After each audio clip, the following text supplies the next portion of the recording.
মুসলমান ভাইরা, এই সোনামানিকেরা বাপ মাকে কেমন মহব্বত করতে হবে চলুন বাবাজি এগিয়ে যাই। আল্লাহ পাক আল্লাহ তাআলা বলতেছে গো আমার বান্দা বান্দিরাও, তোমাদের বাপ মাকে মহব্বত করো। বাপ মা হলো ইয়া কিসিমের রব। এ বাবাজি মুসলমান ভাইরাও, বাংলাদেশি বাবাজি দেখা যাচ্ছে বাবাজি মুসলমান বাপ মাকে মহব্বত করে নাও, বাপ মাকে আর ভালোবাসে নাও। এ বেরাদার ইসলাম, কিছুদিন আগে ফেসবুকে দেখছিলাম বেরাদার তার বাপ মার বাবা শোয়ার জায়গা করেছে পায়খানার চেম্বারের ওপরে। তিনটা বাবা যুবক ছেলে থেকে তিনটা সন্তানকে দুনিয়াতে জন্ম দিয়েছে বাবাও, কিন্তু ওই সন্তান নিজের বাপ মায়ের জায়গা করেছে পায়খানা চেম্বারের ওপরে। আচ্ছা বলুন না, যেই মা জননী আপনাকে দুনিয়ার মুখ দেখিয়েছে, যেই মা জননী আপনাকে দুনিয়ার আলো বাতাস দেখিয়েছে, আচ্ছা বলুন ওই মাকে যদি দুঃখ দেওয়া যায় মরার পরে কি জান্নাতি হওয়া যাবে? তিনি কবরখানা দেখার পরে সাহাবীদেরকে নিয়ে হাত উত্তোলন করলেন। হাত উত্তোলন করার পরে বেরাদা আল্লাহ পাক আল্লাহ তাআলা বলতেছে গো আমার হাবিবুল্লাহ, আজকে আপনার হাতের দোয়াকে আমি কবুল করব না, কবুল করব না। আমার নবীজি বলতেছে বলো গো আল্লাহ, কেন আজকে হাতের দোয়া কবুল হবে না? ওগো আল্লাহ, আপনি যদি আমাকে তৈরি না করতেন আসমান জমিন পাহাড় পর্বত নদী নালা কোন জিনিসকে তৈরি করতেন না। ওগো আল্লাহ, যখনই আপনার কাছে দোকানে হাত তুলে দিয়েছি কারেন্টের মতো দোয়া কবুল হয়ে গেছে। ওগো আল্লাহ, আজকে কিসের জন্য হাতে দোয়া কবুল হবে না?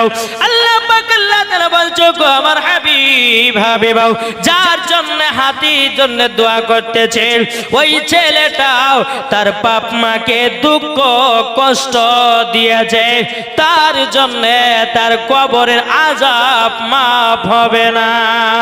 আমার নবীজি সাহাবীদেরকে বলতেছি বলো গো আমার সাহাবীরাও, তোমরা শুনে রেখে দাও, শুনে রেখে দাও। ওগো আমার সাহাবীরাও, তোমরা একটু মনে রেখে দাও, যেই সন্তানের জন্য আমি দোয়া করলাম কেন দোয়াটা কবুল হতে যেন চলুন না যাই। ওই ছেলের কি মা বেঁচে আছে নাকি? সাহাবীরা বলছে ইয়া রাসূলুল্লাহ, ইয়া হাবিবাল্লাহ নবী গো, তার দুনিয়াতে বিদ্যা মা রয়েছে। আমার নবীজি বলছো গো সাহাবীরাও, চলো না যাই, আগে যাই, যার পরে ওই বৃদ্ধা মহিলাকে বলবো তার সন্তান কিসের জন্য এখনো জাহান্নামে জ্বলতে আছে, আগুনে যেন জ্বলতে আছে।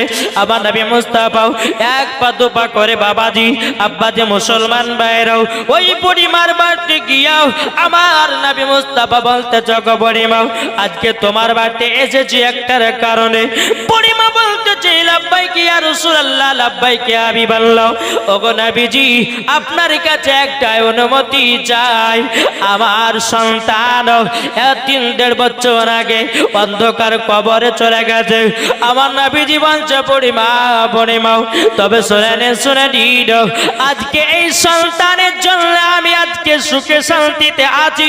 বেরাদার আমার নবী মুস্তাফা চোখের পানি ঝরঝর করে ফেলায় বলতেছে বলো গো বুড়িমা, যেই সন্তান 1.5 বছর আগে মারা গেছিল এখনো তো তার কবরে আযাব চলতেছে। বুড়িমা চোখের পানি ফেলায় বলতেছে বলো গো নবীজি, ওই সন্তানকে আমি যখন 10 মাস 10 দিন গর্ভে রেখেছিলাম, দুনিয়ার মুখ দেখালাম, ওই সন্তান যখন একজন মহিলাকে বিয়ে করলো, বিয়ে করার পরে আমার প্রতি জুলুম শুরু করেছে। এক মুঠো ভাত খেতে দেয় না, আমাকে ঠিকভাবে ডাকে নাও, আমাকে ঠিকভাবে কথাও বলে নাও, আমাকে মারতেও বাকি রাখেনি। আমার নবীজি চোখের পানি ফেলায়া বলতেছে গো বুড়িমা, ওগো বুড়িমা, ওগো বুড়িমা, এইরকম বদদোয়া দেবেন না। আপনি যদি এইরকম বদদোয়া দিয়ে দিন আপনার সন্তান কিয়ামত পর্যন্ত যেন আগুনে জ্বলতে থাকবে। মুসলমান ভাইরাও, আল্লাহ পাক আল্লাহ তাআলা বলতেছো গো আমার বান্দা বান্দিরাও, তোমরা যদি বাপ মাকে সেবা যত্ন করো, আল্লাহর কসম করে বলি মরার পরে জান্নাতি জান্নাতি।